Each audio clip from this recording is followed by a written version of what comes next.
The whole entire reform agenda is to bring Gambia to another level in terms of human rights, in terms of development, in terms of political maturity, in terms of responsibilities as citizens.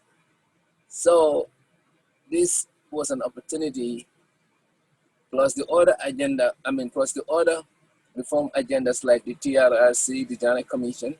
This is something that will put us ahead compared to the past. But it all came down after almost close to 2 years of work, over $100 million. It all came down to the vote in the parliament. And that vote, that's what did this for us. So it looks like we are back to square one, and we have to look a way forward for Gambia. There are wonderful things in that new constitution that would help the citizens, giving them the rights to live and sustain life in the Gambia without fear. It will give them business opportunities. It will probably help us take ourselves out of poverty. But we realized that some people didn't see it that same way. That's why they voted against it. And some did vote against it based on their own individual interests, some because of political interests, some because of their belief of their personal agenda. So as a nation, I'm not sure if I have ever observed this happening anywhere where you create your own constitution from the citizens level and you present it and your parliamentarians go and reject it based on the vote needed to get it passed. So I am really confused at this point as a Gambian citizen as to what we want. I ask myself all these days, what does Gambia want? Because if we don't want to excel, if we don't want to pass, this hurdle of becoming self-reliant, of becoming completely free, of becoming, in independence economically, which this constitution helps us gain. What do we want? Do we want to go back? Do we want to be, quiet about our affairs? Do we want to be in fear? Do we want to be doing corruptions as normal to us at this point?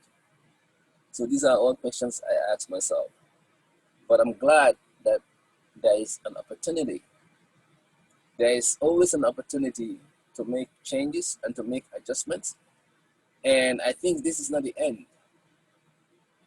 Gambian people, we should come together, go back to the drawing board and then see what is best in the interest of our people, and not allow ourselves to go back. Because 1997 Constitution has some goods in it, but it has a lot of bads in it that we don't want to see, moving forward. So I will allow my panelists to weigh on this after this introduction, so they can look into what transpired according to their knowledge, what are their opinions, and what are the solutions moving forward. So we will also allow folks to contribute. If you can call 917-974-1095, I will join you to the show. You can express your opinion as well or contribute towards the show. So I thank you. I will allow one of you guys to go first. Thank you, Mr. Sawaneh. Yeah, let Sam come in. Alice, you always give me a victory first, right? Well, thank you, Mr. Sawaneh, and thank you for Alice for being here. You guys do a great job in Sawaneh. You do a great job in hosting this, and Alice is a great contributor to this, and we couldn't do this without him. So, so thank you all for this. And thank you yourself, Alice. Sam. You are also a great. Sam. Oh no, I just say my little things in here, so I say the way it comes to my mind, So, but anyway, looking at this, I can say that this is a sensitive issue, but at the same time, it's not very sensitive because it's our constitution. And in every nation, every country you see in the world has a constitution that they go by. And people need to understand that a constitution is not there to favor an individual. The Constitution is our binding document that rules our country. We all need to understand that. There's not going to be everything perfect for every single person. There are some things in there that will not work for the president, the current incumbent president. There will be some things that may not work for another person. So we need to understand that every constitution that comes up, there's always going to be something in there that doesn't favor everybody. Whether it's the current constitution that we're working with, the 1997, or the even the new constitution, even if it passed, there is going to be people that are not going to be happy with it. And I can give you an example. Prisoners can say, well, or criminals can say, well, you know, if we commit a crime, we commit a rape, is not need to sentence us for 10 years. That's not fair to us. We want 5 years. We want 3 years because 10 years is too much, right? They can say that. They can say that's a discrimination against them. And it's not. The Constitution is a binding document. It should be for everybody. This is what we need to go with, you know, for as a country. So with that said, I don't believe that there's anything that's intentionally against an individual, whether it's a president or anybody, or I don't think there's anything that's particularly there for a certain individual either. So my take on this, I'll start with the one phrase that I keep saying every time, and that is, if you fail to plan, you plan to fail, okay? If you fail to plan, you plan to fail, because you know, I said this like long before all of this, before even CRC went out to talk to people. I said the best way, well, my idea is not always the best idea, but I would say this, I always have some good points too. I said the best way for this is really before CRC, when they were ready to go face the people. First, they need to sit down. I thought they could have gone on television, national television in Gambia, and say, what is in the Constitution? What is our draft going to look like? What are we going to talk about? What is in the 1997 Constitution that people need to know about that really need to change? If they have a TV show every week, they pick a topic, and the experts, the lawyers, the people that can really translate that language for people to understand that, will be great, so people understand before they even approach people and say vote for this. People need to understand what are they going to vote for, or what you know, before you approach people and say we want your ideas about this. Well, tell me first, what are you talking about? I want to know what is in there first, so I can give you my idea. But if you don't tell me what is in there, you just approach me and say Constitution. Well, I may pick one thing that may not be the best important thing there, it may be the least important thing there. I may say that. And also, if they have done that from that beginning, they wouldn't even need to try. I also said this a long time ago. They should not have even traveled outside abroad to spend all that $100 million. They could have done that. There's a lot of technology in place nowadays that they could have used Zoom. They could use Skype. They could use all the Gambian embassies overseas, have all the Gambians in the diaspora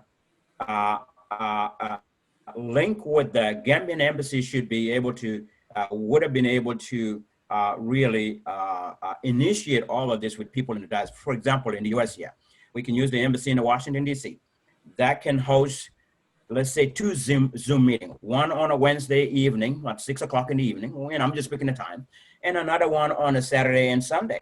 So people that could not join the Wednesday because they have to go to work, they are available, they may be able to join the weekend one. So when they host all of that and gather all the information from there, they would not need to travel and spend $100 million on this. That could have been done that way first. So going back to the whole thing anyway, that's why I said planning is very important, because if you fail to plan, you plan to fail. Mm-hmm. So going back to this thing, at the end of the day, when it was said and done, I think it was a catch-22 for the president. The president being the leader, Think about it. Catch 22. What two do you, if you want to catch 22, which two are you going to catch? If you catch this two, you listen the other two.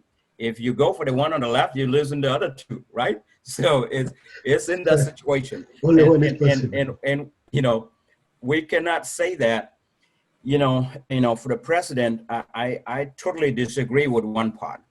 And that is, we can't say, well, I know the coalition, when the coalition came on,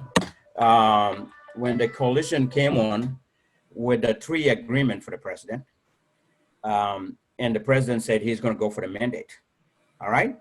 I could understand if the president said, all right, 3 years, I'm going to step down and then seek election and go for the 2-term limit that's in the new constitution, 5 years and 5 years.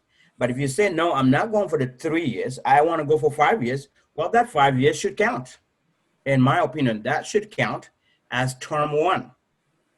And then if 2026 election comes in, if 2021 election comes, you contest and win, that will be term 2.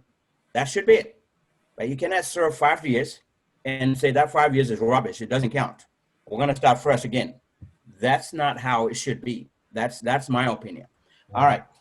So moving forward, when it comes to the National Assembly, I think for the whole nation, knowing that we spent over $100 million into this, and knowing that this is a step that would have been a good history for Gambia if they had voted for this to pass, after working all of this time, after spending all of this money, and after looking at all of the bad stuff in 1997 Constitution, I think, in my opinion, if I were there, I even encourage people to vote for it.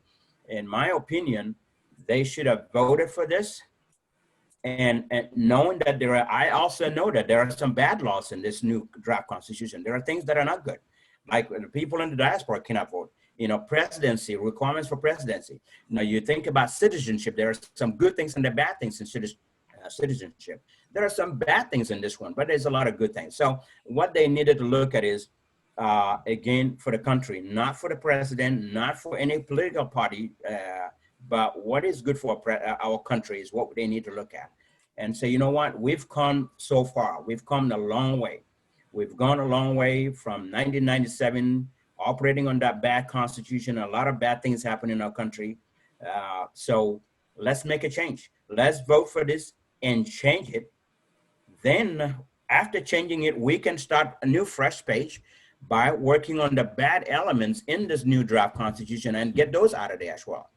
They could have done that, rather than not voting and going back to 0. I think that that really killed the bill, and that's not good for our country. The whole Gambia is looking at this as, well, not the whole Gambia. There are people that really don't support this draft constitution, but majority of the Gambians, I would say, most likely would say, this is bad. It was sad for them. The international community is looking at us as Gambia. When are you guys going to move forward? Are you going to be going back to all days again with all the things that happened in Jammeh's administration, all the bad things and all the bad laws that protected those criminals? We're going to continue with that again. The international community is saying, you know what? I think you guys need to wake up and do something. Pass this and then make changes to the ones that are bad. It's a step in the right direction. There will be a step in the right direction rather than killing the whole bill and we go back to square one after after spending over $100 million. So moving forward, we need to look at it from here. Moving forward, what can be done? Well, the president is, I would say, the legislature and the executive need to work this. They need to take this draft constitution and look at what need to be fixed, especially the National Assembly. They can look at this and agree on certain things that really should pass, that they can change themselves without going to referendum, and go ahead and change those, okay? Change those laws, and then whatever is in the Constitution now, like say 1997 Constitution, change those bad laws, and then put together a better, come up with the ones that were the major disputes, and put together a good final draft and say, this is what we need to vote on it, pass it, and then go to referendum for people to vote and change that constitution. I think that's what we need to do moving forward without going backwards. And I'll stop here for now. Awesome. Thank you very much. Thank you very much for your... Thank you so much for that. Now we go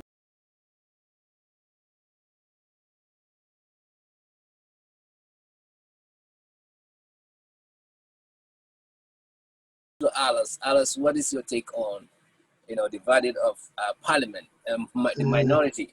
Yeah, anyway, Sam has already said almost 50% from what I wanted to say. But it's okay. Thank you very much, Sam. In fact, I am also saying I think that's the best. There is always a possibility to change everything, to go forward. And that's democracy, it can be very funny sometimes. Democracy at its best, right? Yeah, and Gambia is like a small boy, in this case, and we have a lot to learn. Even these people with their democracy, sometimes you will laugh because their democracy is always with some mistakes. It could be messy. It's messy sometimes. But the best part of it is just that you can vote, people can vote their opinion without fighting, and so it's the best mechanism. Anyway, what I wanted to say is I was already disappointed. I mean, I'm not against Barrow. Are you still disappointed?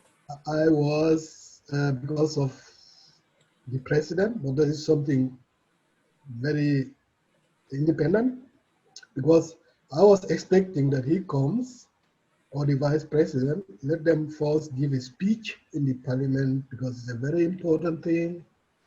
So the people that is important, especially the MPs, and say something a little about what this thing is going to give us and things like that.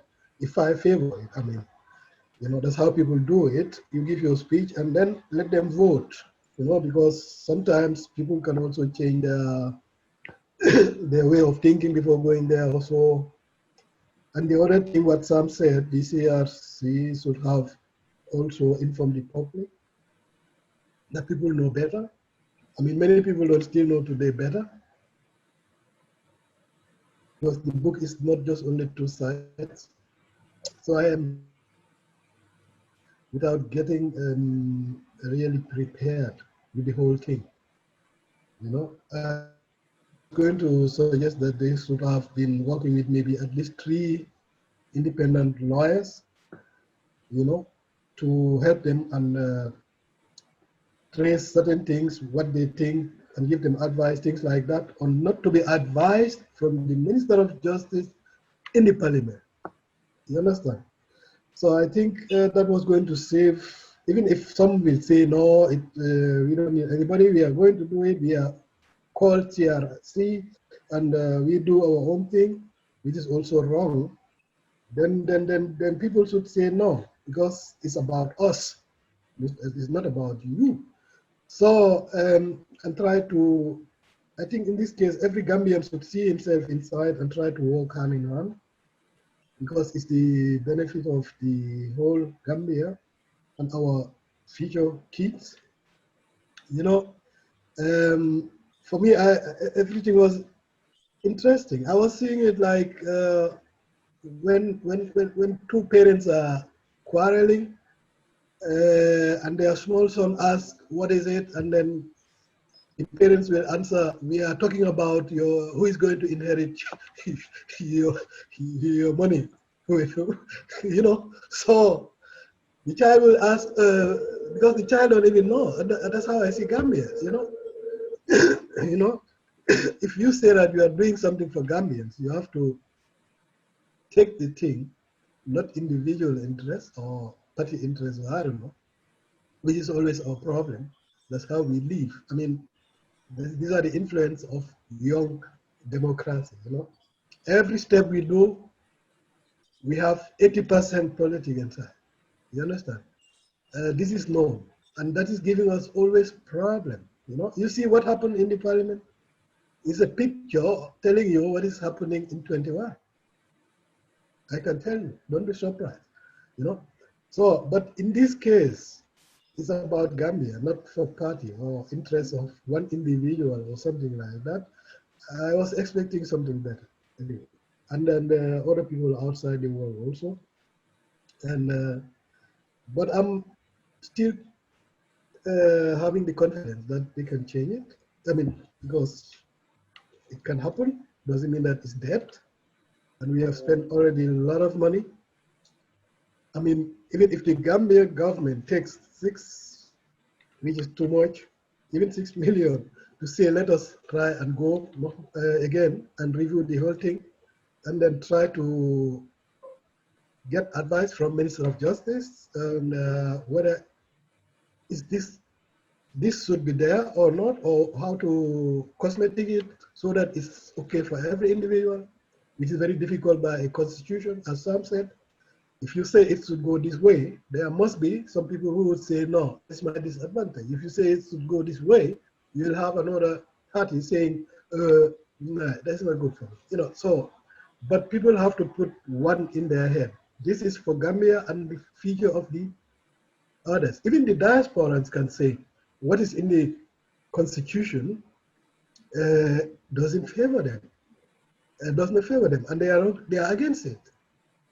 You know, because there are certain things which are not advantageous for them, you know. So, but still they keep calm and accept things how it is because they cannot decide for the whole Gambia, especially being outside. But to know that it's a constitution, it's not only made for me, you know, but for the Gambian people and their unborn kids coming up, you know. And to ask ourselves, because of our difference of opinion, divided opinion, all the time, all the years, where do we go? Not forward, but just going back. So it's now high time to think, are we not going to change the way we think? Maybe that will help us. If we do that, we see that we're going forward, even an inch forward, then we'll know that is the right direction. You understand? So I think we need that time to go over everything, but we cannot just let it go like this because, I mean, that will help Gambia. I know that certain things will help us economically and especially people. And yeah, there are some advantages anyway. So it's even foolish to say that just because this doesn't favor me, I'm going to vote against it. Which is maybe not even important for the Gambians. I don't think that is fair enough.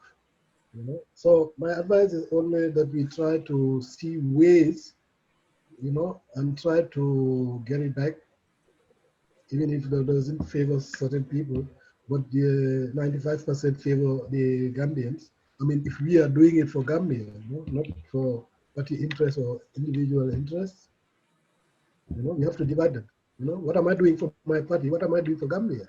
You know, if we cannot divide these things, there will be always a problem because in the parliament you have people from all corners. So if every individual is waiting that the constitution is extra, ready-made, made for him, then they can be debating 1,000 years. It will not go because, you know, we can look at our fingers. Even God made it like that, you know. So God himself knows there is a reason. You know, I don't know how it was going to be when all fingers were the same. Maybe we cannot catch anything properly. You know, there is always a reason. So, and then especially division of opinion, that is cool. Democracy is cool because through division of opinion, life gets interesting. You know, just imagine if we all like only Benachin, the whole world. Just imagine, how would it be? Is it not going to be boring? we all have the same liking. Then it's going to be boring. Just imagine, how would it be? You know?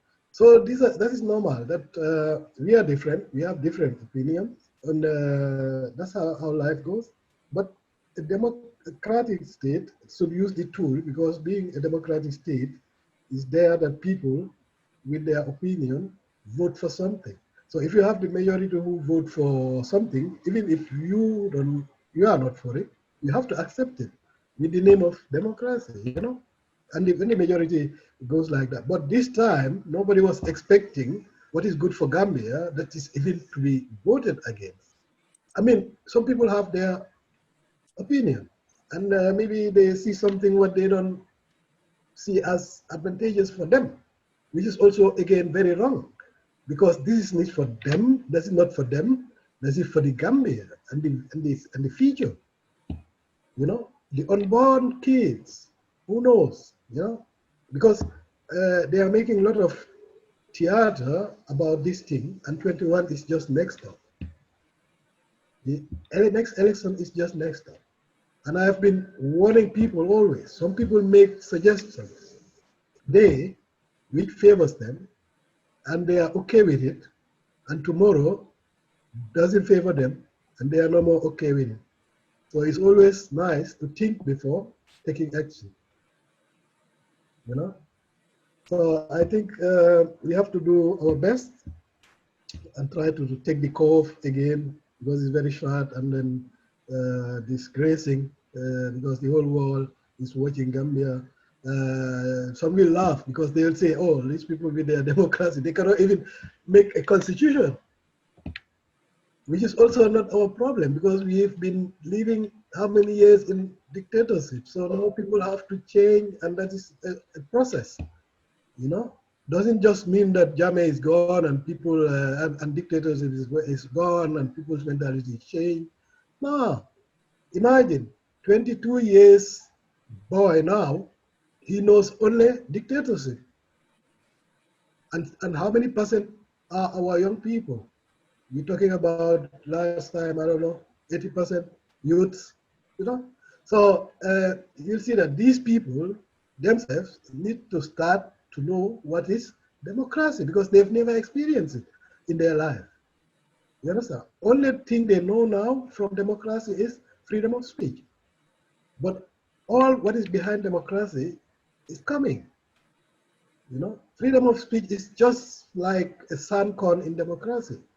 You know, so there are other things, and these things I think we Gambians should start coming. Even the parliament, you can see what's going on there. You know, so it's a young democracy. You cannot blame the people sometimes. You know, but it will come. I have the hope that it will come. And with the constitution, I have the hope that when they are ready and love Gambia and want to do something for the people and the future, I don't mind they spend again even 6 million if they mean. I mean, I don't think that it will be very costly like that. And try and go through it again and try to, we go and pray and to the MPs, and because you people voted them, you go to them and tell them, please, please try and cooperate and, you know, try and do this for Gambia. I hope that they will try to use their common senses and then try to give. I mean, they cannot give everybody what he wants, but for the interest of the general public. So that was my advice anyway. And next time I would like the president or the minister, or how to call it, the vice president, to give a speech before the MPs vote, you know, to show them that this thing is very important. It's not just like a bill, like, you know, like my bill, the anti-corruption board bill, you know. But even that one is very interesting. It's important, you know. That is also a very good one. You know, if Gambians cannot make such a bill, that's also a disaster. We're talking of the constitution, but that is the biggest disgrace.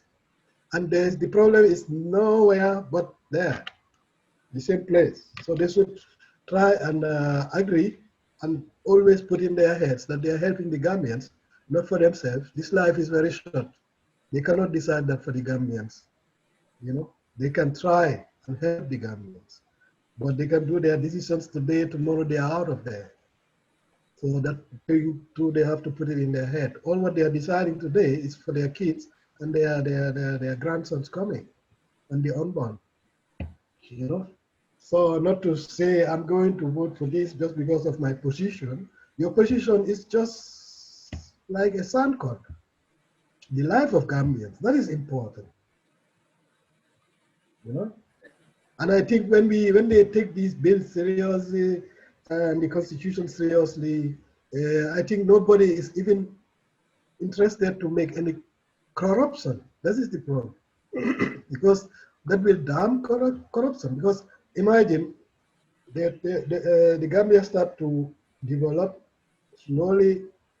People have money adequate to eat and something like that. Maybe some don't have it necessary to steal.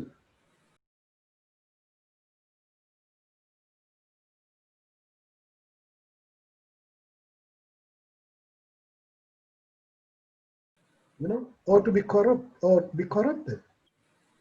But the fact that we don't have anything, and our living standard, the Gambian is very clever. Our living standard is very high. You understand what I mean? Gambian like luxus, Gambian like life. Sometimes even no life more than Europeans. Our problem is we don't have it. We don't have the money, the resources in Gambia. So all what we try then is to show that we have the resources, which is a lie. So and fake. So then people will start to get corrupt because they're forcing themselves where their salaries cannot give them.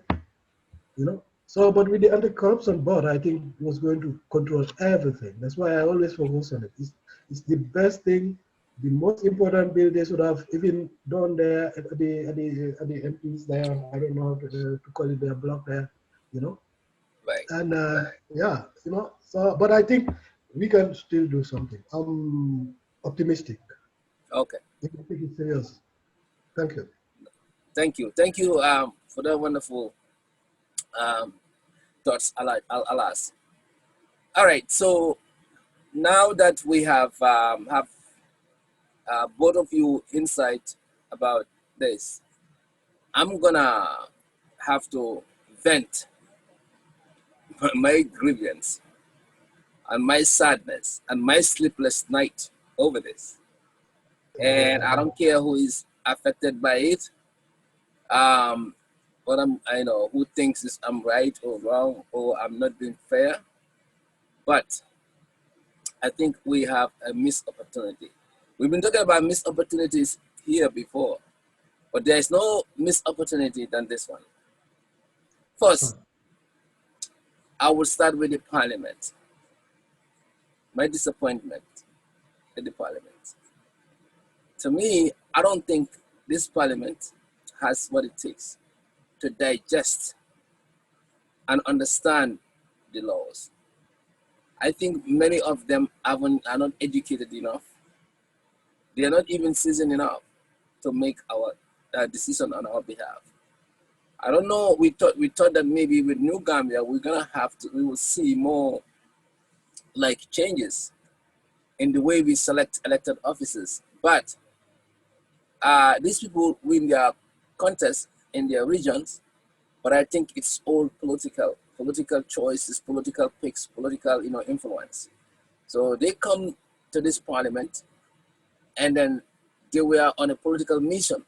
Again, we were thinking that maybe with this new parliament, with a lot of young folks, would have common sense and try to see things differently. Maybe this is the opportunity for Gambians to see things differently and do things differently. We had a lot of hope for this parliament because it's a lot of young generation folks in there. But instead, those are the ones who couldn't even see. So the parliament really failed us. It doesn't matter being educated or not. They failed us because I believe that this vote was done on partisan. If you look at the number of people who voted, the parliamentarians, APRC, almost every one of them voted. Because why? They probably want to keep Jammeh's constitution. NRP, they all voted because why? They want their political interests, their alliance with the NPP. UDP, they voted almost those actively in UDP along their party line to see that changes happen. And of course, the ones for PPP, one individual and one absentee, And then the DOI also, they voted because they want changes to happen. And then the GDC, 2 people voted either against or for, I'm not sure, because perhaps their alliance again with the MPP. So this is a representation of minority when it comes to this constitution. I mean, I'm not saying that, the laws are not correct. I believe 2/3 of the parliament has to vote agree for such a law to pass. But if that's the case, then that means any law the other side brings, it's not gonna get passed too. Are you gonna, defeat the law that my party is interested in and expect me to support the law that your party is interested in? So that means if the president's, party or executive brings something, the parliament can easily vote against it because of the 2/3 majority, mandate. So I think we are in a deadlock here. We are screwed. No matter how you look at it, we are at a crossroad because nothing's gonna get passed. It reminds me of Barack Obama and then the Republicans during those days. You can't get anything achieved if you have partisan politics. We are in a partisan politics in the Gambia right now. That's why nothing is gonna get done. So the only thing that's probably gonna get done is to buy votes, buy people. I'm interested in this group. I go and do something there so they can vote for me. That's what we're gonna be seeing from now against the election. That's just the fact. Right. So I think we are back to nowhere. I mean, we are back to square one because of what we see ourselves in. And who are we gonna blame? All of us, but especially the executive, the president, because he sets the tone. If you are a leader, you set the tone. Even if people don't agree with you, you give them reason for them to agree with you because you love your country. You want to come out as a champion. You want your legacy to serve. Okay? People sacrifice in their entire life to make sure that their country is ahead or gets out of certain situation. Why can't we have the chance? Why can't this president do that? You sacrifice your life to make sure that your country change forever. That's why I wrote, love of country. I think Gambia, we need to be educated how to love our country. I don't think we have it naturally. We are very deficient in loving our country. We love ourselves too much. There's nothing wrong with loving yourself. But love of country, we should all come to as a point where we agree our country matters most. Because that reflects back, that comes down to us and everybody else. It's a sincere responsibility. So I think this needs to be taught in schools now. How to be patriotic, how to sacrifice your life to make sure next generation come in. If they don't have it as a curriculum, I suggest the Ministry of Education to look into it. Right. Because Gambian people, naturally, we don't. You talk to anybody, they will pull you on the side and say, what is in for me? Any idea you bring, what is in for me? If it is for the country, oh no, forget it. I want mine. I want my share. That's the guarantee is not happening. So, and as much as we are angry, we are frustrated, we are beating our head about this constitution passage, I don't think this is the end of the world. I think even, to me, this is even the beginning of success. Because you know why? Now everybody's awake. Everybody's awakened and everybody knows what's coming. Because we are back to worse than even German time. So we have our votes. Guess what? That's something that nobody takes it away from you until you give it. If you uselessly or foolishly give it because of money, you are stuck and your generation is stuck. If you uselessly or foolishly give it because of partisan politics, you or tribe, you are stuck and your generation coming are stuck. We have our votes and the election is around the corner. Guess what? This constitution is not gonna go forward, but there's chances that we can make better laws, either using the 1997 constitution, like Alex says, or Sam, or actually bring this constitution back and try to see what can be amended.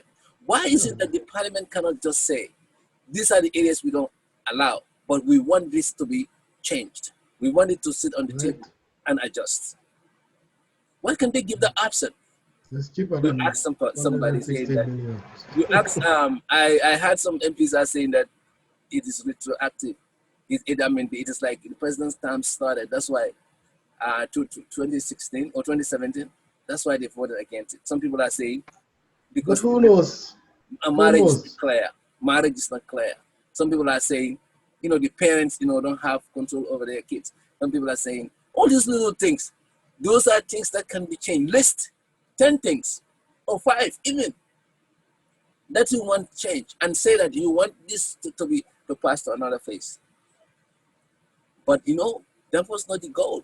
The goal is to come and stop it. And they know the numbers. It is well calculated. The executive already showed their discontent about this constitution at the get-go when it came to the president's office. So we all know. It's not like nobody is blind about this. This doesn't just happen out of the blue. Which country have you seen has written his own constitution and kill it? Which country has done that? It's not like somebody imposed the constitution upon us, but we did, and the CRRC spent almost 100 millions going around the world, which, Sam said doesn't really make sense. I was one of the folks that against that, because when they came here, I've never seen them. our hall here, we gave them for free to do their thing there, and I've never seen them. Like you spend so much money, but this is what this government is good at, spending money, and at the end of the time they don't care what they spend. This is why our economy will always go down, because first of all, there shouldn't be even, I don't know who set up those requirements, but you can do a Zoom meeting to have all these inputs instead of traveling around the world. But look at it now. Yeah. Waste of money. That 100 million could have gone somewhere, could have built a lot of places in the Gambia. Our health system. Misplacement of priorities. So another thing that I'm going to look at is CRRC. They should have come and, look into this constitution and then come to the media or GRTS or somewhere, do some kind of reading or something. Try to translate it in languages, try to sensitize Gambians. This is what's in the constitution, especially the gray areas, the areas that people are making rumors out of, like the gay marriage and all these things. They should have come out and clearly defined this in all languages so it sinks down. I think, they haven't done a good job in kind of explaining the whole constitution to a layman. Then we were all, otherwise all these rumors would have been counted. And another thing is, Parliament didn't go to their various constituencies and ask them, do a survey. They voted based on their interests and their political affiliation or their political alliances. That's it. If you ask any of this Parliament who voted no, I can guarantee you 50% of them, their constituency would disagree with their vote. I have seen some of them. I've even heard about them. Their people are pounding on their head because they didn't do their job. If you represent people, you do a survey. It's very easy to conduct a survey, especially with this internet world. But they failed. And Gambian people too, we have some responsibility to take on this. Yes, we want a lot, we give a lot of feedbacks, okay? But we were very biased to diaspora. Remember, diaspora is the one that helps uproot Gambia. If you want to alienate somebody who helped you succeed, who is feeding you, now this is what you get. You get the payback. Diaspora was not empowered the way it's supposed to in this constitution. Even dual citizenship and having them contest in offices was in a great area.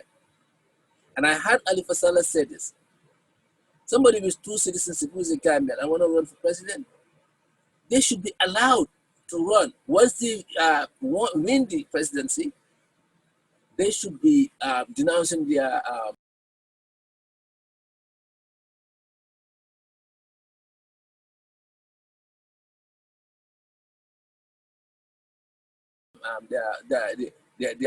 president, their citizenship of another nation. That is the right thing to do. And if Fasala express it on the parliament floor. So I think some of our Gambians we are very forgetful when they are factoring, the diaspora role on this whole thing. So the blame is, I think, is scattered. Now we just have to come to the table and start again. Go back to the drawing board. I still think there is hope. I still think we can do better. Either we go with the 1997 Constitution, we revise it and make some, make it, change the bad laws and make it better for everybody, or we can find a way how to bring that Constitution back, which I don't know how.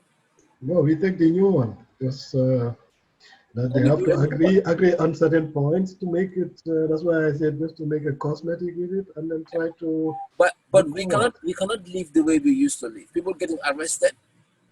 People don't have citizenship. It's not. You cannot be a citizen up till you are born in the Gambia. All those things need to change because it doesn't make sense. It's a lot of things that don't make sense in 1997 Constitution. We need to change. So we cannot live it like that. Whoever wins this election should really look into that. And also, the Gambian people cannot be blaming. Less people take actions when election time comes. If you don't believe in any leader supporting the well-being of the country, or they want to perpetuate themselves in power, vote them out. Because this whole entire New Gambia is to stop that. Somebody perpetuating themselves in power for as long as they want. And that should be stopped. So I think we have a chance, 2021, to make those differences. I will allow you if you guys want to add up anything to this. But this is what I think actually. Thank you very much, Mr. Sawaneh. Yeah. Let's have a comment. Yep, I think you both said it well, very, very well. I totally agree with you, and I would say one thing Alice said, I would have said the same thing too, is very true that Alice said that the president should have come out, especially during his last State of the Union address. He could have stood up there and urged the National Assembly members to vote for this. This is the future of our country. Let's vote for it without looking at any individual interest, but vote for it. Let's move on. And anything after that, we can change. We can change. We can get into that and change. So, and Sawaneh said the same. Another thing. This is the new beginning. This is the beginning of it, and I totally agree. What we need to start doing now is moving forward. Is our National Assembly should take this new Constitution and look at everything that's in there. There are 2 areas that they can deal with, or one area that they can deal with. The second area is what they can't do anything with. And that's what they call entrenched clauses. Anything that's an entrenched clause is not something they can do. They can only talk about it, vote for it, get the majority of 75% vote on it, and then take that to send it to referendum because they cannot change it. Now, there are a lot of things in there that are not entrenched clause that they can change themselves. They need to take that and debate it between themselves, bring it to the table, maybe month after month, bring one thing to the table, maybe once in a quarter, bring something, talk about it behind the scenes, get everything done, bring it to the table, vote and change that, get that out of there. So you get one thing out of there. Next thing you vote another one, get that out of there. Keep doing that until you end up with the ones that are entrenched clause, the ones that they cannot change. Those are the ones that at that point, when we get to that, what will happen is at least Gambians will feel good that they've done something with this current constitution, the new constitution that did not pass. they've at least eliminated maybe half of the problems there by voting them and getting them into law, because they have the power, they have the authority. And once they vote for it, they all agree and they have the majority vote on that. All they have to do is pass it to the president to sign it and it becomes a law. All right. The ones that are on the entrenched clause are the ones that they can leave there because they cannot change.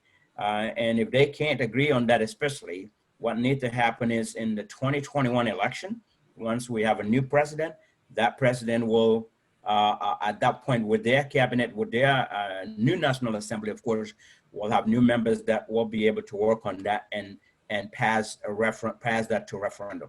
At that point, majority or at least half of the problems are gone. They've already taken care of that. And we will see the National Assembly members that are very active, or were very active in that. And another thing that's going to do for us is, for Gambians, is when they go through changing all of those and they broadcast that on television, people see that. Every single Gambian is going to see who are those National Assembly members that are there for the interest of the Gambia. They're going to identify them, because these are the people that are going to try to pass a law that's good for Gambia, not good for an individual, but good for Gambia. So that in 2021 elections, after we have a new government, and of course we will have a new election for National Assembly members as well. Those National Assembly members that did not do well, that were not in for the country, were there for individual interests, will be voted out. 2021, they won't come back. We're just not going to vote for them. People are just not going to vote for them, because they're going to see that these are people that are not there for the interest of the people. The number one, they were the people that voted no for this. And two, when the other members are trying to pass the law of good stuff, they continue to say, vote no for this and no for this. But because of the majority that they got, the rest of them got that law passed. So therefore, we will be able to identify who are the good ones that we need to vote for to come back, and who are the bad ones we need to kick out in 2021 elections. So that's important. So I think moving forward, like I said, the National Assembly need to look at anything that's in the new draft constitution, anything that's not, of course, we're dealing with the 1997 constitution right now. So, and some of them are in the, they've made some changes to it, to some of them in the new draft constitution. They need to look at both and see what's good for Gambia, and try to pass everything that they can pass within their powers without going to referendum, and get that done. And those are the ones that are not on the entrenched clause list. If they can do that, at least we'll be heading in the right direction. It'll be a step in the right direction, and until next elections, until we have new government, and then they can do a proper plan accordingly. Like I said, plan. If you fail to plan, you plan to fail. And that planning does not need to go to the diaspora and ask people to travel and pay all these expenses. No, it doesn't need to happen. What they need to do there is really sensitize people for the few items that are left there that people need to vote for in the referendum. They need to clarify those to people. Go on television and tell people what they are. What are the advantages and disadvantages of that law being changed?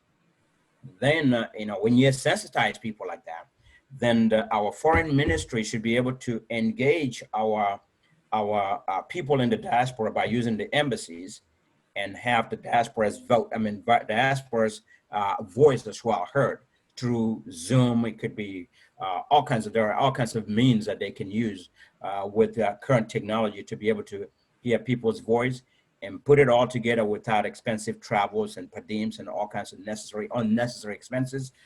And we will be able to pass that into next referendum. Thank you, sir. All right. Thank you, Sam, for that insight. Again, Alice, if you can add to Sam.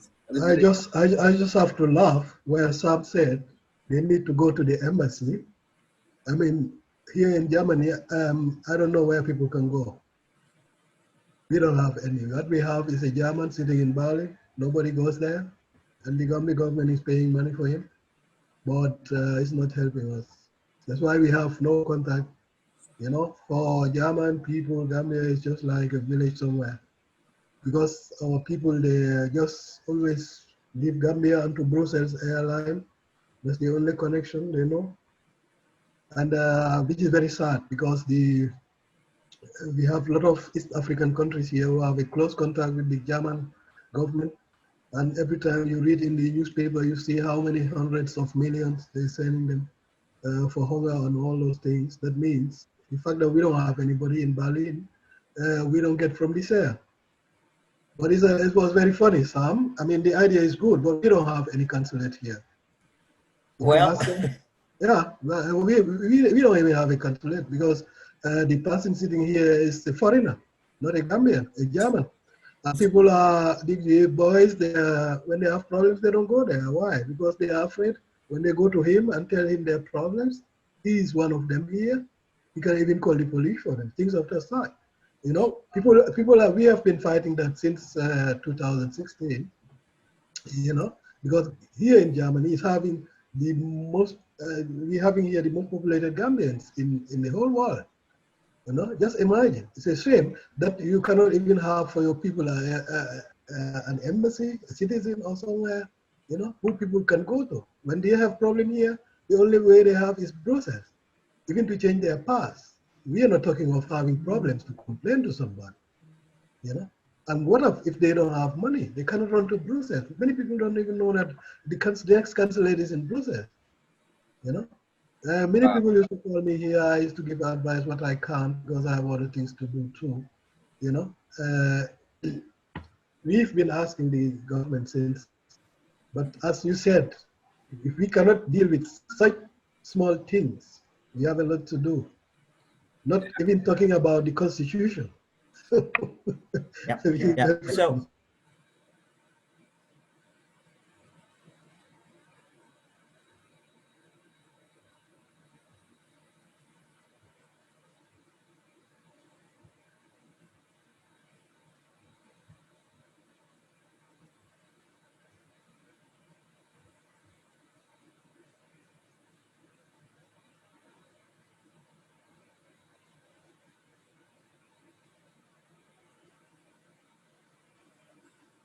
that's going to represent people. Same thing in Spain. Same thing in Italy. We need to have embassies in these places where Gambians are, and close the smaller ones and have them report to the neighboring country. That's what they need to do. Then reorganize in the Gambia within the parliament itself. For example, you have two ministers for education in Gambia. Minister of Basic Education, and you have a Minister of Senior Secondary Education. Why do you have two ministers holding the same in the same department? Get rid of one position, save all that money, and make it one big whole. Get the competent person. You just have to have a competent person and give them the right support they need, directors of this, directors of that, the support they need, and eliminate the other ministry position. Same thing, you can even do the same thing with agriculture and fisheries. You can eliminate fisheries minister and put one competent person that can be the Minister of Agriculture, including fisheries, and have a good director for fisheries, a good director for agriculture, people that are competent. They know what they're doing. They know how they can help you, and good permanent secretaries will help you run those without having two ministers. So those are some of the things that restructuring they need to do. Balance things out, get the right people in the right places, get rid of the places that are really of no use to us and not serving people. And a big country like Germany, I can't believe there's no Gambian citizen there holding a position of an ambassador in there. I can't believe that. We even have only consulate. You have consulate. Yeah. They need to have, that place need to have places like Germany, Italy, Spain. They need to have, there's a huge Gambian population there. They need to have a good Gambian ambassador that is going to represent them and be there for the Gambian people. That's what we need to do. But so that's why a lot of things can happen in the new, if we elect a new government and they come and restructure all of that. Oh, let us hope the so best. I have someone here who has a question. My last word was just to say that my advice to the president, in fact, he should be also interested, it's his own interest for his politics, to make sure that the constitution is there and finished before 2021. because it's one of his biggest pillars he promised the Gambians. So I think through that, and the Gambians are waiting for it, through that, it's his interest to show the Gambians that he fulfilled his promise. Yeah, but the thing is, you are looking at one side. The president, for him to have a campaign, something to campaign on, is reforms. Now, if the reforms is not on his favor, he rather, put those aside or make sure that those don't go, and he focus on buying people by building roads on their areas, strategic areas, and also looking to spend money on people. So this is this is the dirty thing about Gambian politics. Gambian politics is about money, self-position. If we don't say this, we're gonna be lying to ourselves.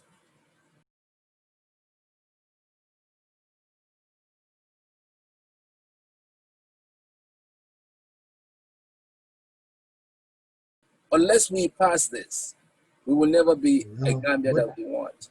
You have to say, I'm okay with your money. I'm okay with your opportunities. I want my country to move forward. We have to be okay to say that.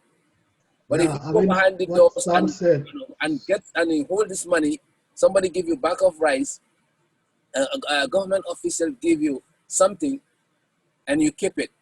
You put your mouth like this. Moose. How are we gonna prosper?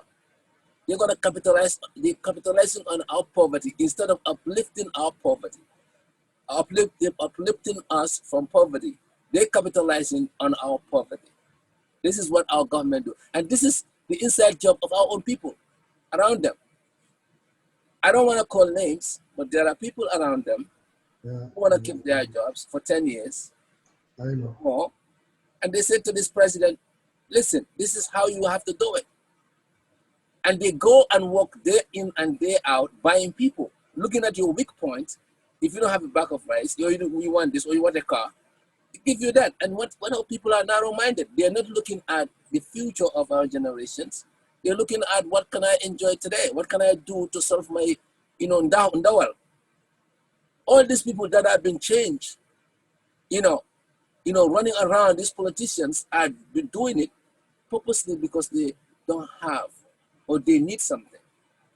People who have, you and I and others, don't care about these politicians. Why would we have to care? We are holding them accountable because they are not feeding us. We don't need any strategic opportunities from them.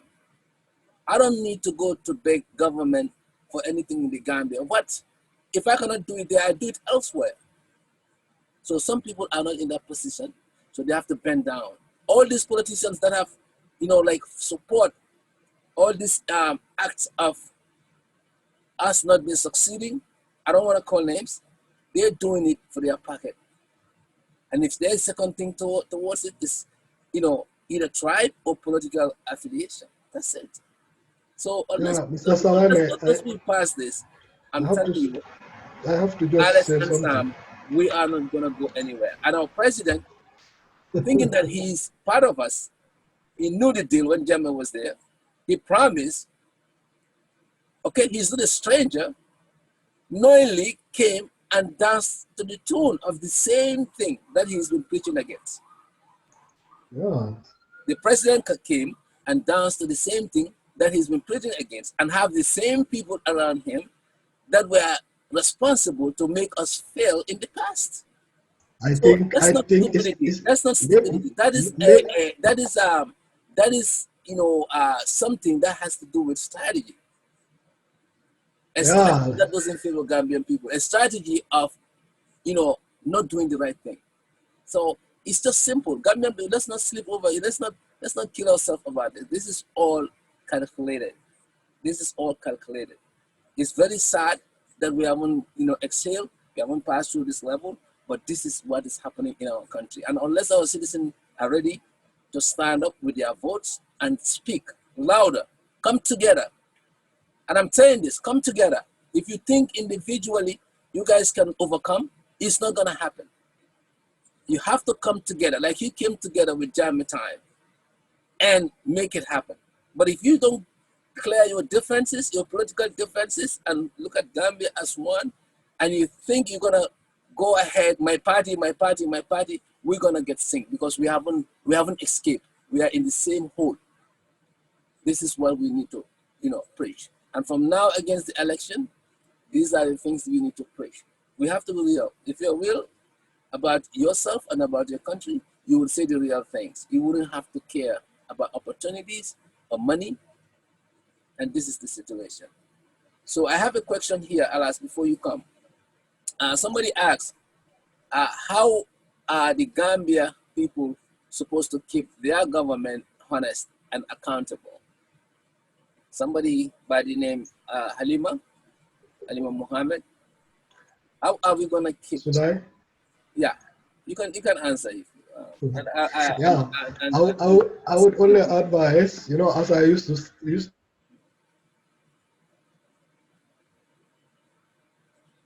Alice, we cannot hear you. Sam, can you hear Alice? No, I think okay. Sam, you want to answer this? So Alice can also come in. Yes. I'll jump in here real quick. And how can we hold our government accountable? Well, we have nominated members. We elected National Assembly members to represent us. They have to do that work. And how they do that is they usually set committees. I mean, they already have set committees among them that look after certain things. There is a National Assembly. Well, he dropped out now. We have National Assembly members that really should be holding executive accountable. They need to be able to question. They need to be able, they pass the budget.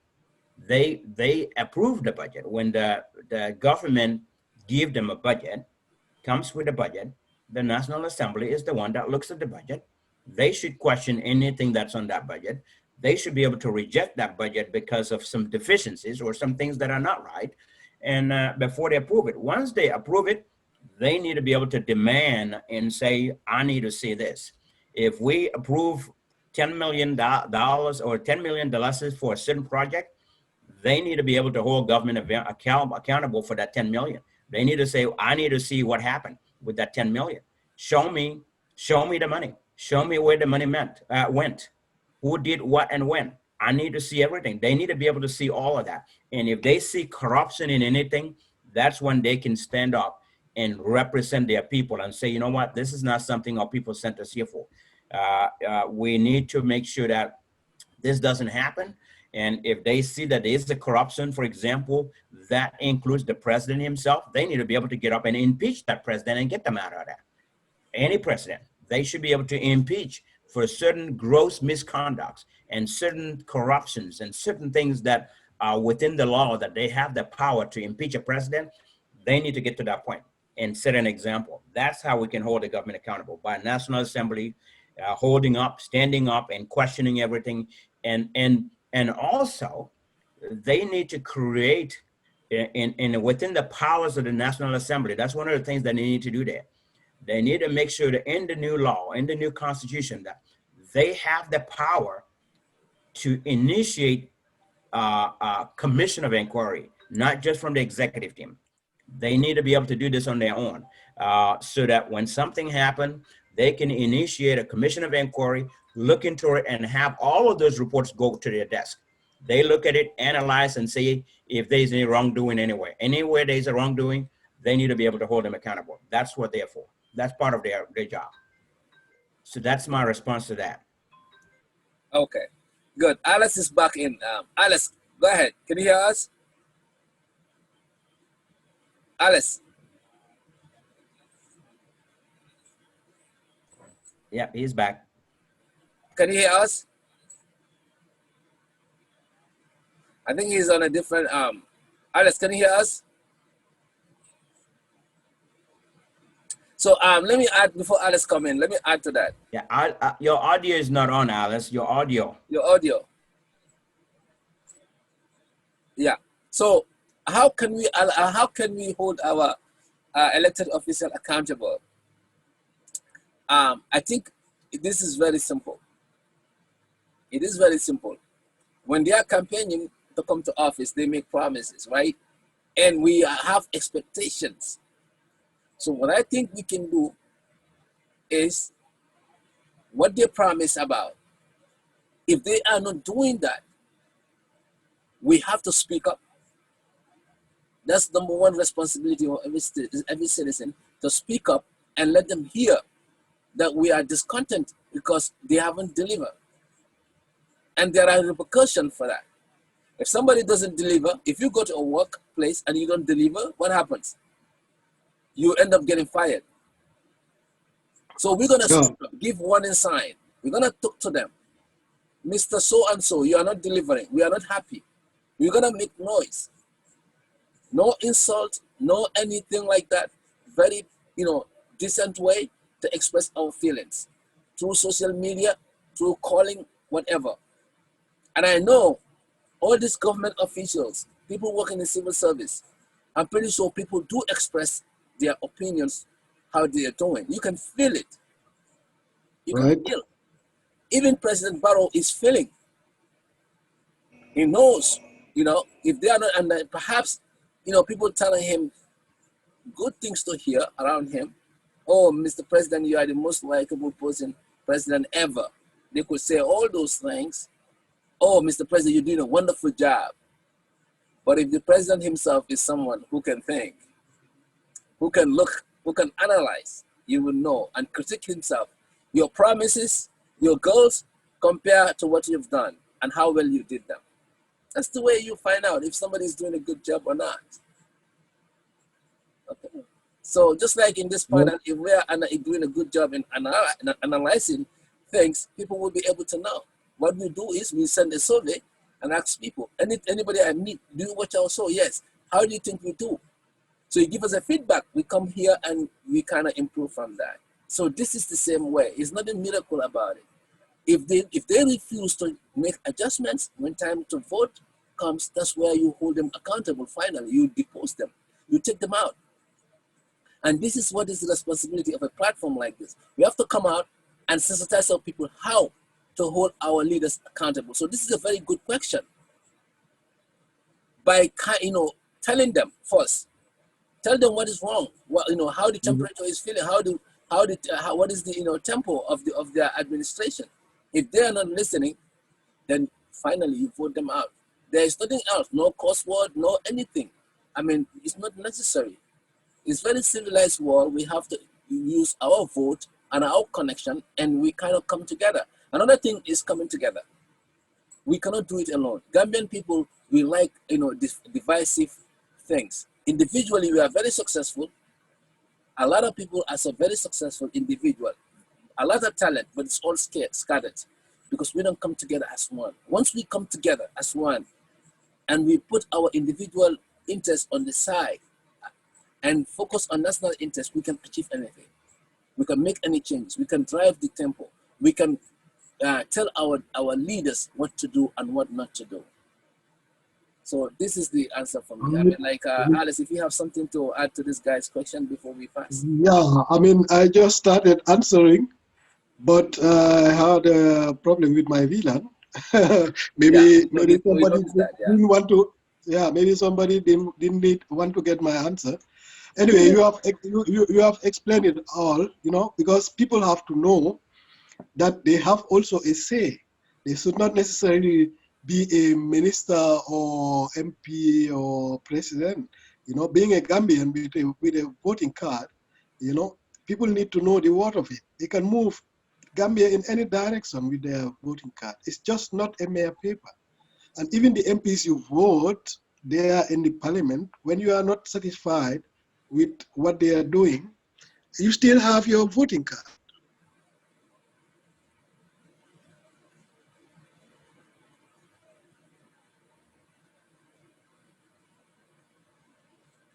Alice is frozen, right? Sam?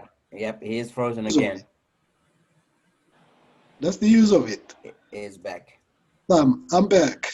Yeah, I got a VLAN problem here, but I'm talking now from handy, not from the laptop. I don't know. What It's is just going? What going is going on, Germany? Is Germany having some some problems today because technological interference? normally the Americans you solve problems, not today. That's right. Normally But we had the today problem, but this time around it's Germany. Maybe I today I'm have not been. going to, today I'm not going to laugh for you. I mean, but it's okay. I could manage it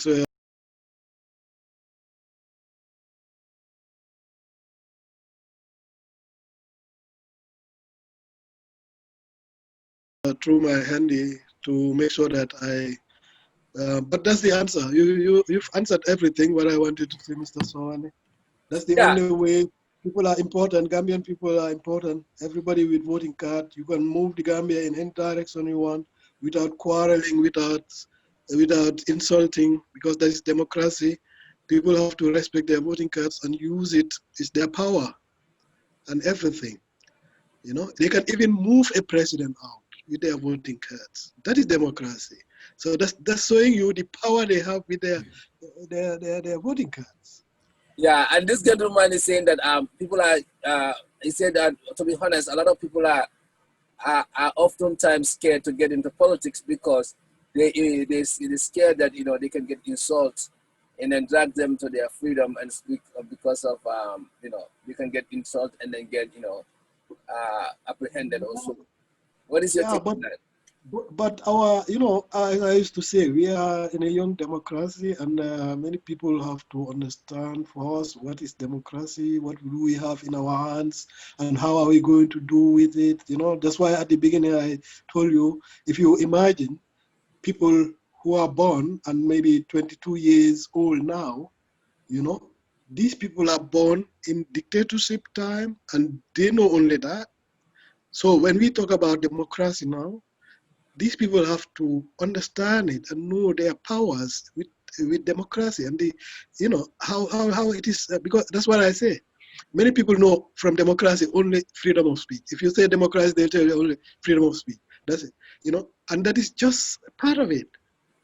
So even you can see it even in our parliaments and so, especially the younger ones and so.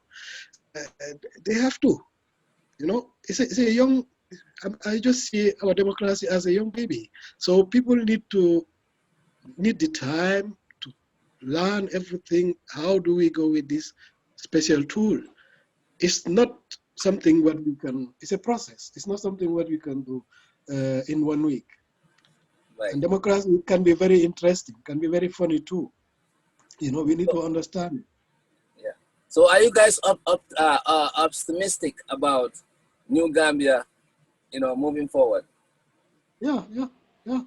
I mean, this small, it's not small. It's just a misunderstanding in the parliament about the constitution. But there is always a way for every problem. Many people say there is no problem. There is always something to solve the problem, but there is no problem. So that means every problem can be solved.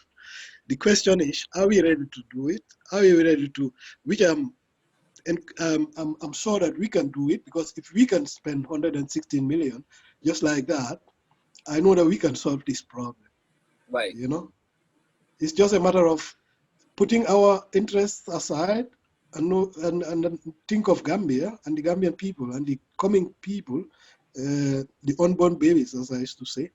Then we can solve it, because every problem is there to be solved, and it's the same when we cannot solve this small thing. So Sam, I think you can also agree on that, like putting our difference on the side, our interests, and putting our national interest is a way forward. Absolutely. National interest is very, very important. And that's a good part. It's very important. In fact, when we say how do we hold our government or the president accountable, the government accountable, I agree with you on when you say, we look at the campaign promises that they make. Sometimes, during election or during campaigns, a presidential candidate can make a campaign promise somewhere, but that campaign promise may not be a national interest. If they go to my hometown and say, we're going to build you a new school, that's an interest for my people, not for the whole, not for the whole country. that may be that may not be a national interest. And during campaign, the president can say, I'm going to build you a new mosque here. This whole area, we're going to build a new mosque in this area. Well, at the end of it, when they win, whether they build that mosque or not, that's not a national interest, because that really does not, building a mosque there does not move Gambia forward. So my point is really to hold the government accountable is the National Assembly to have the power to initiate their own commission of inquiries and run them and have all those reports report to them and be able to analyze, dive into it, analyze it, and take action.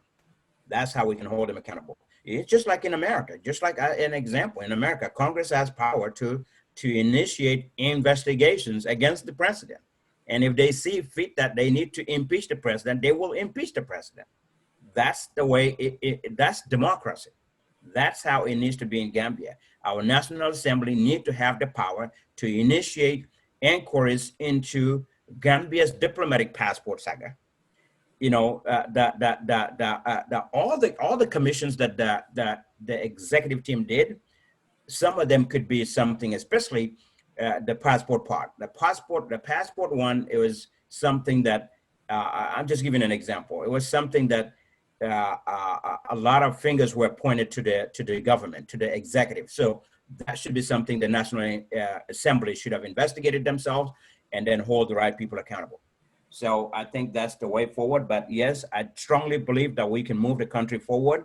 There's a way forward here if we come together and we have the competent National Assembly members in the parliament that can really look at this constitution and make changes to where they can make changes.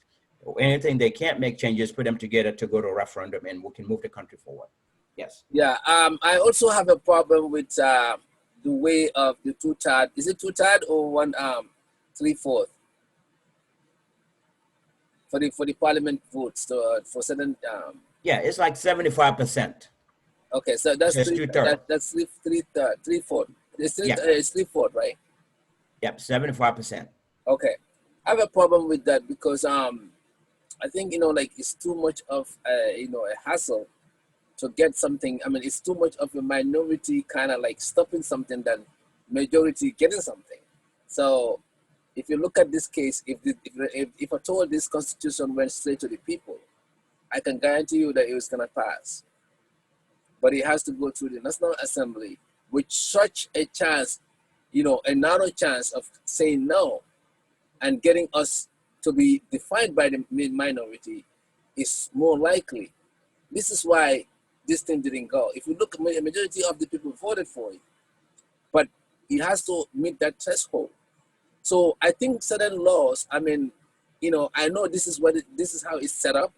There's a reason why, because the president could come and easily pass something, to the parliament and it can get passed. They're trying to look at that way. But things like the constitution, look at it. The same thing happens, they make it difficult for getting passed based on the same kind of, percentage of MPs agreeing to it.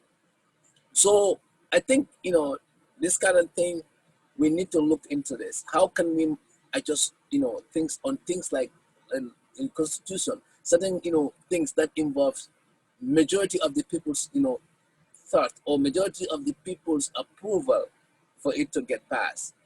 Because again, there is if you look at these people parliamentarians who voted against this, you go back to their constituency, you will find that most of them would like this constitution to pass. So there is a controversy in there. That's what I just want to highlight. And it might not make sense, but I think, if I'm part of the lawmakers, this is something that we'll look into. Just like the nomination of the president for parliament, nominated members, president can fire them. You see how that one, Yakumba Geda's case was overturned? Because it doesn't make sense. And I talked with Alifa about this. He said that it doesn't make sense. They should, in the future, they will look at it. There are certain laws in the National Assembly, the way things are set, it doesn't make sense.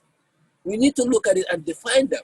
The president can nominate, yeah, but if the president can fire the nominees, then if Alice, I don't like what you're doing, I will get rid of you from the National Assembly. And That doesn't make sense. So at the same time, this voting Yeah, but quota Mr. also we should Sawaneh, look into this for things, not everything, but things like constitution, or maybe the constitution should have gone to the people directly for referendum first before, even coming to the parliament, or the parliament can look at it and make suggestion, but not to block it. I think these are things, I'm not a lawyer, but I think these are things, common sense things that we can look into and make adjustment, so that we can find, a situation like this, a clear representation of the population. But minority in this case won, because APRC was a minority in this case. Those 7 independents are minority. Those, are NPP, not NPP, but NRP folks are minority in this vote. So that's just what I want to highlight. I don't know if it makes sense or not. But we can wrap it up. We are over an hour. I know this is very important, and this is what civic education is. We just don't come and look at any party's interest. We come and look at the interest of the nation. It doesn't matter if it was the president or opposition party. When the time to vote, that's, everybody can independently choose where to vote. But at this table right here, we talk about, way forward for Gambia, solution, what are the issues, way forward, and also like how we can better, take responsibility of our national issues. Your final thoughts, guys? yeah, what do I have to say? You have said it already, all. Just now, I have to laugh a little bit. You say, when the president can sack you, I would say, then you can also sack the president. You understand what I mean? It should be both ways, right? If the president can sack you, you can sack him too.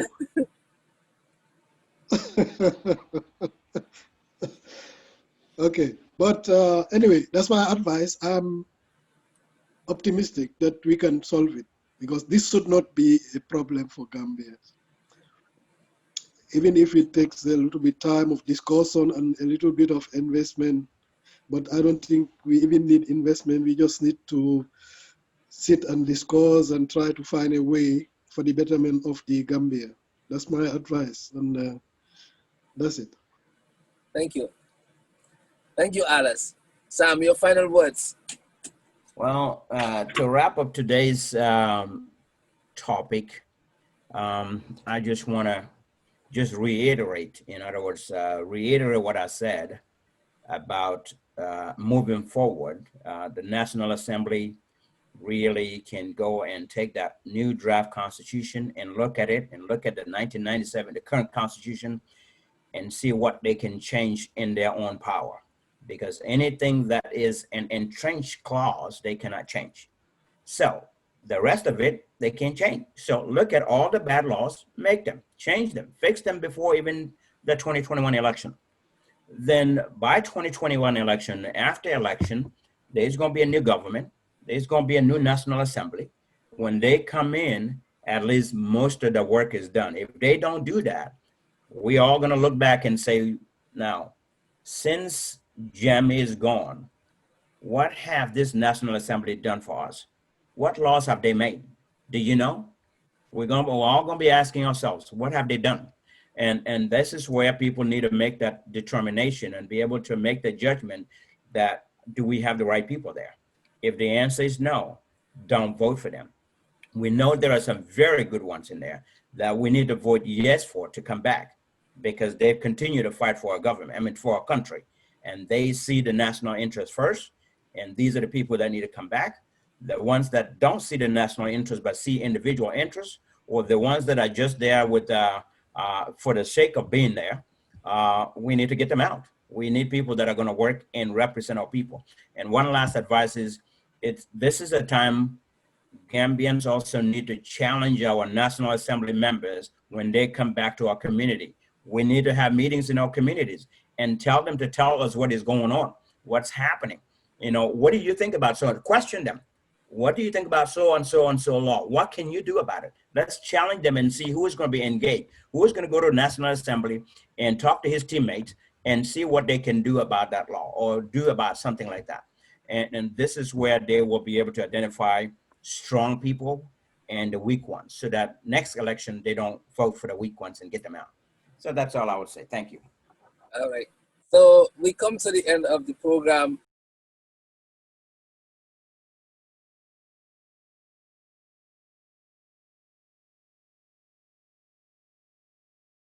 Again, Thank you, Sam. Sam, thank you so much for that. It looks like what Sam and Alice is saying, we come to the same thing. We the takeaway from this particular show that deals with National Assembly vote to block the passage of the new constitution, which is a surprise to many, and I've seen people crying. I mean, you know, when I saw my father crying on a day before, I saw Dabo, like, really struggling to express himself after the verdict. It looks like to me these coalition members didn't even know, and Ali Fasala didn't even know this is coming. They were surprised, but I think you know, I wasn't surprised, to tell you the truth. I wasn't surprised because I think Gambians are just very forgetful. We're still having the same system. There's nothing changed. The same corruption, the same linear. Barrow hasn't changed anything. He's the same person like Jame, using the same strategies, the same buying out people, and so forth. So corruption is rampant. People, ministers, all of them, everybody is taking their, what they think is their fair share or Gambians people's share. So listen, it's the same story. I wasn't surprised, and I know MPs also. These MPs are you know are something else.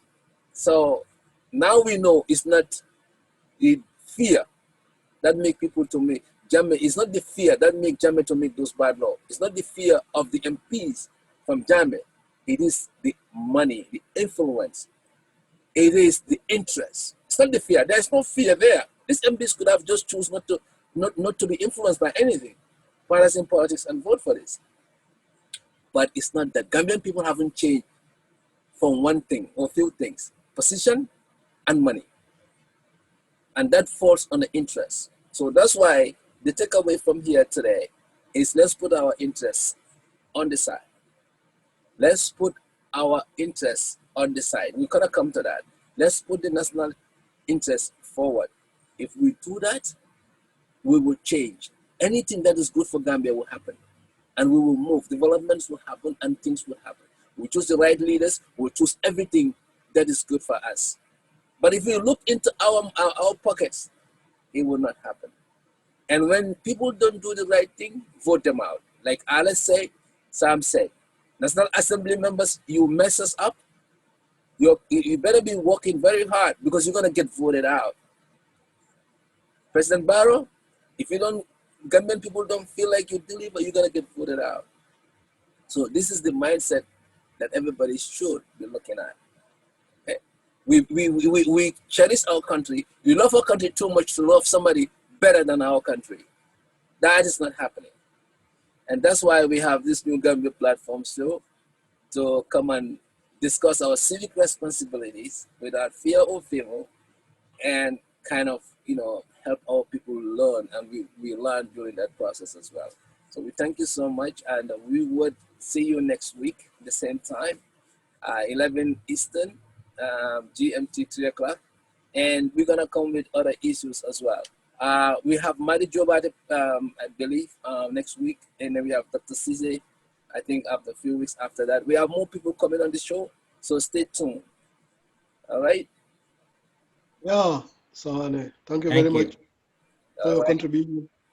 Thank you, Sam. Thank you, Alice. Thank you all. Thank you, Thank you Sam. both, Alice and Sawaneh. Thank you. Wonderful thoughts. Yeah, God I bless have Same a here. technical problem, but it's okay. You see, every problem, we can solve every problem, Yeah. A problem is there to be solved. Not always give up and say, oh, no, but we have to fight and find for solution. Yep. And you get the Absolutely. solution. My example today is okay that my laptop gave a problem. I could have said, oh, no, it's okay. But you have to be dedicated and have this mentality to fight and know that a problem is not a problem. It needs Exactly. always a solution. And that's how we can think as Gambians. We'll solve this problem. And then you have given actually an example. So you're taking care of this technical issue is a solution that any of us could take in any things that we do. So yeah, we should not just always give up very early, no. In fact, sometimes it's just a test, from God. You have to show that, okay, you need that thing really, and God will help you. And if we need the Constitution, and the other people, the MPs and everybody is ready to have it, I think God will help us, and let us put away, as you said, our differences and our different opinions and, and think of Gambia. I think that will bring us closer together quickly. If you think of Gambia, not individual interests, then we'll come, because we saw it, we've done it, and we saw the world that we can do it.